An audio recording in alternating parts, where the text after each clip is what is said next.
How long before your ex actually starts to miss you? A week? A month?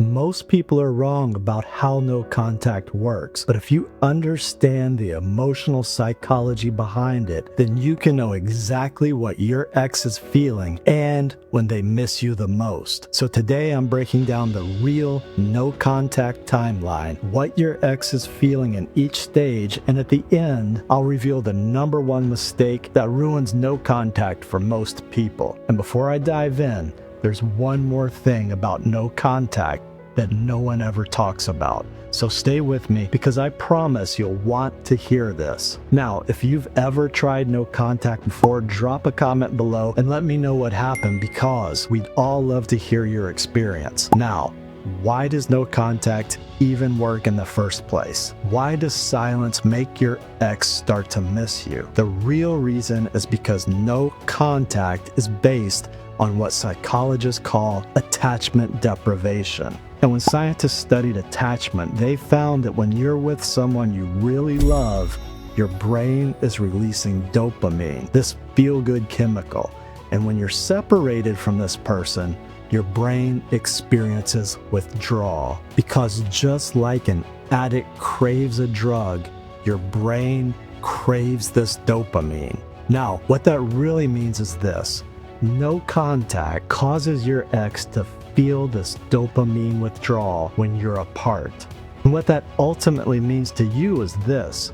No contact, when done right, will trigger this addiction and cause them to seek out this source of good feelings once again by reaching out to you. Now stay with me because this is why no contact isn't about playing games.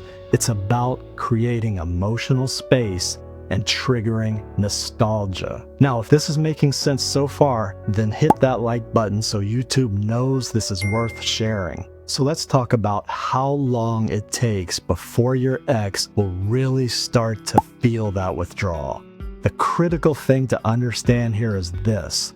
It happens in stages, and understanding these stages will help you avoid the single biggest mistake people make during no contact. Now, before we uncover these stages, it's worth pointing out here that the timeline will vary depending on a person's attachment style. So let me know in the comments if you want me to break down how different attachment styles affect no contact, because I'll be happy to make a video on that. But for now, let's uncover what your ex is feeling and when it all happens. Starting with phase 1, the relief stage. For most people, the stage happens around the first 2 weeks. At this point, your ex might actually feel relief because they think they have all the control. During this time, they might be out with friends, posting on social media, or even dating other people. And this is where most people panic. They see their ex moving on and assume no contact isn't working. But the truth is, this is just phase 1. And next comes phase 2, the curiosity stage.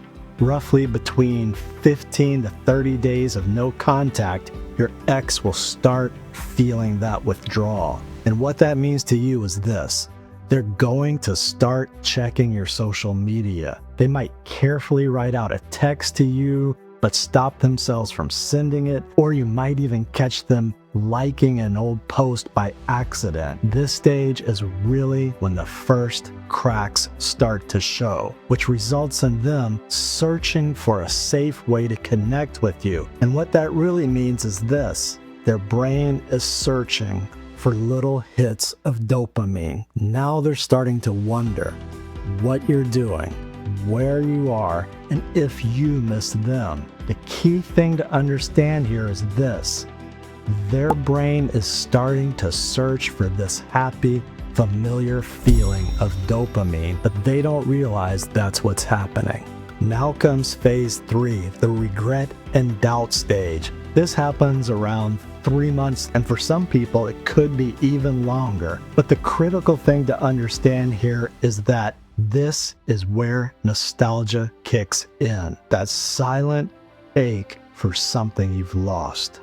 Now, if you've truly stayed in no contact, at this point, your ex is thinking, did I make a mistake? Their dopamine levels have dropped, which leads to even small things like seeing a photo or hearing a familiar song or passing by a place you used to go together to trigger feelings of loss in them. But here's what you really want to know. Will they actually reach out? And if they do, what should you do? And I'll get to that in a second. Because right now, here's the thing most people don't tell you about no contact. This isn't just about making your ex miss you. It's really about breaking your own emotional addiction to them. This is essential to understand because when you are with this person, your brain got addicted to that dopamine too, which means that during no contact, you're going to feel withdrawal, crave these good feelings, and keep seeking them out. Now, that's why it feels impossible to stop thinking about them, and that's why so many people fail at no contact. But here's the good news. That's exactly why I put together my free guide, 5 Steps to Healing After Heartbreak, because it's going to help you rapidly break free from that cycle and overcome your breakup while sticking to no contact. Now, if you want to stop obsessing over their timeline and focus on your own healing, it's completely free. The link is down below. And if overthinking is keeping you stuck, my meditation playlist is designed to quiet the mental noise and help you regain control over your emotions. You'll find a link in the description. Now, to answer the big question, do exes always come back? Well, 9 times out of 10, 99 times out of 100, 99% of the time, if you stick to no contact, then yes, it's been my experience that at some point they do come back. But there are times they don't. And often it's because of this one big mistake people make. And that's breaking no contact too soon.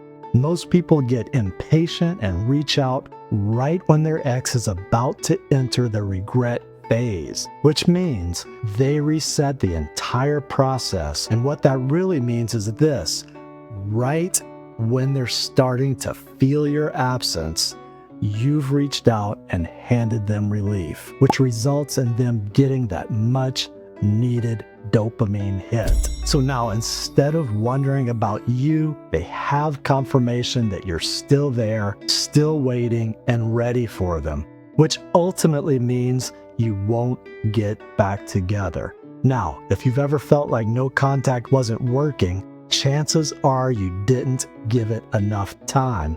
But what if you really struggle with no contact? How can you make it work if you can't stop thinking about them? That's exactly what I cover in my next video, how to stop thinking about your ex for good. Watch it here to learn how to respond the right way and avoid the biggest mistakes people make. Click here or find the link in the description, and I'll see you in the next video.